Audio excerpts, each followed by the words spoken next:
La política de apaciguamiento fue una estrategia diplomática aplicada principalmente por Reino Unido y Francia en la década de 1930, antes de la Segunda Guerra Mundial. Consistía en hacer concesiones a la Alemania nazi de Adolfo Hitler y en menor medida a la Italia fascista de Mussolini, con la esperanza de evitar un conflicto armado mayor en Europa. Buscaba como objetivos mantener la paz en Europa después de la devastación de la Primera Guerra Mundial, evitar otro conflicto costoso y sangriento y dar tiempo a los países para rearmarse y recuperarse económica y militarmente. Soy el navegante de historias y hoy navegaremos a través de lo que ocurrió en Checoslovaquia en 1938 y haremos una comparación con el conflicto actual entre Ucrania y Rusia. ¿Está ocurriendo lo mismo? Veamos. En 1936 se le permitió a Alemania remilitarizar Renania.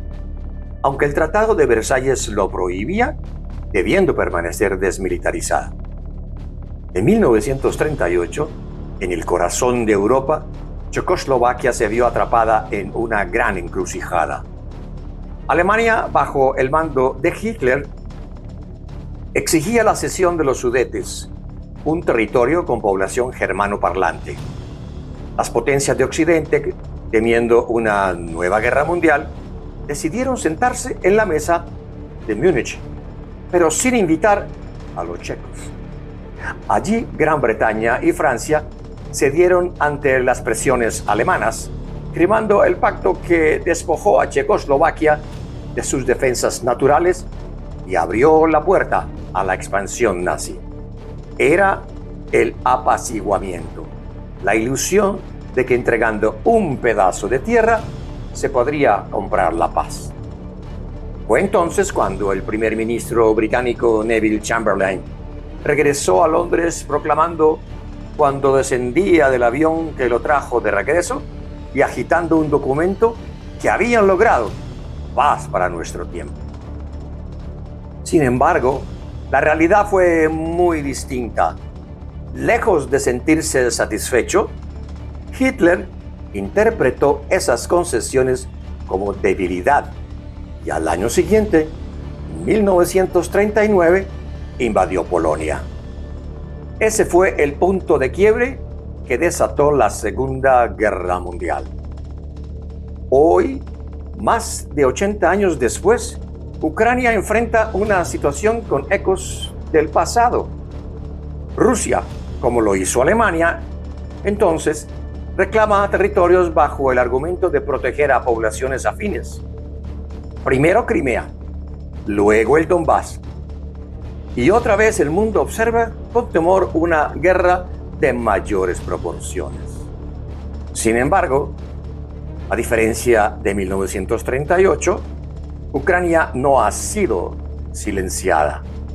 Su voz resuena en cada foro internacional y su resistencia militar, apoyada por sanciones y ayuda de Occidente, marca una diferencia esencial.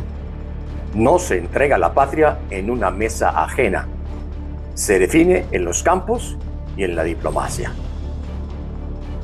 La lección es clara. Lo que se negoció en Múnich no evitó la guerra, por el contrario, la aceleró.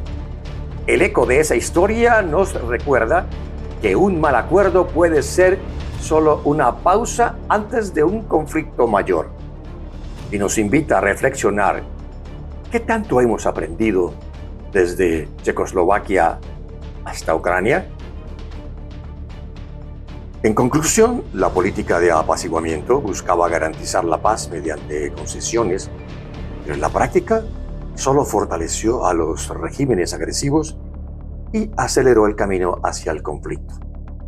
Fue una lección amarga en la historia de la diplomacia internacional.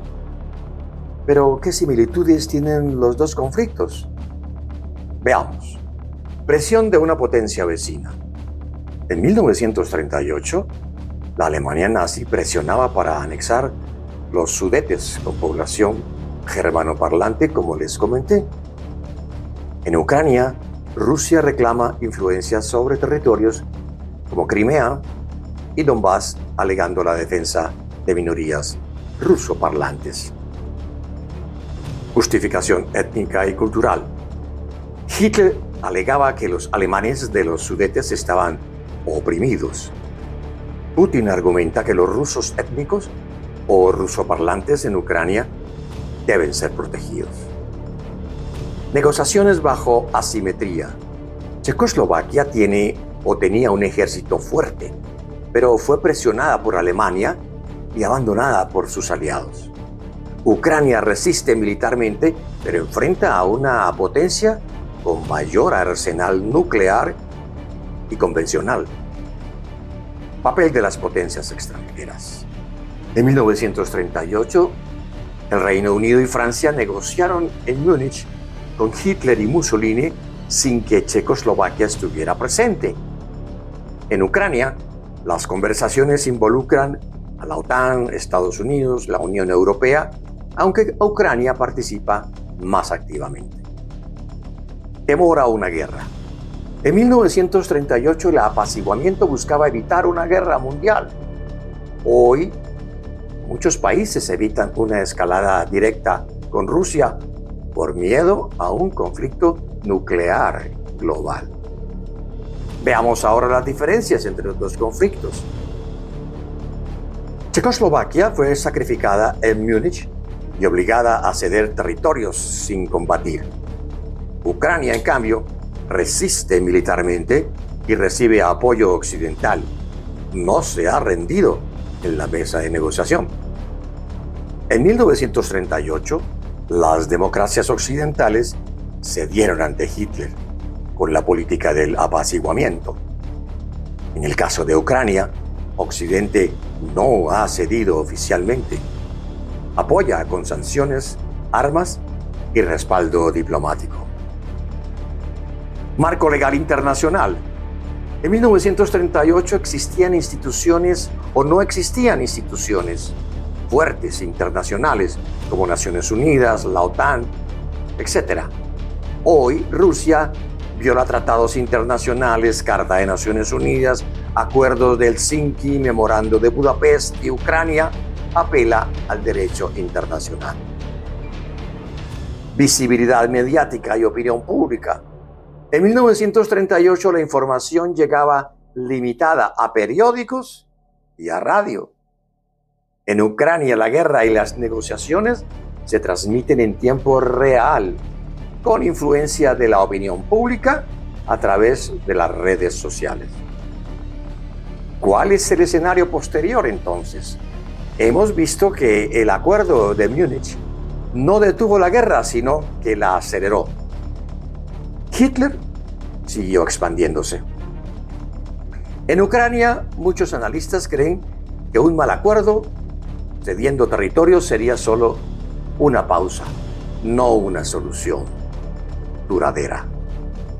En resumen, la similitud clave es que ambas situaciones giran en torno al reclamo de una potencia fuerte sobre un país más débil, bajo la excusa de proteger minorías.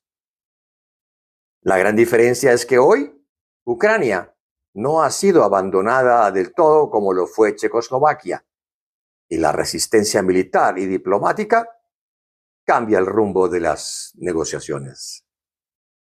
Les habló el navegante de historias. Buen viento y buena mar. Espero les haya gustado. Hasta pronto.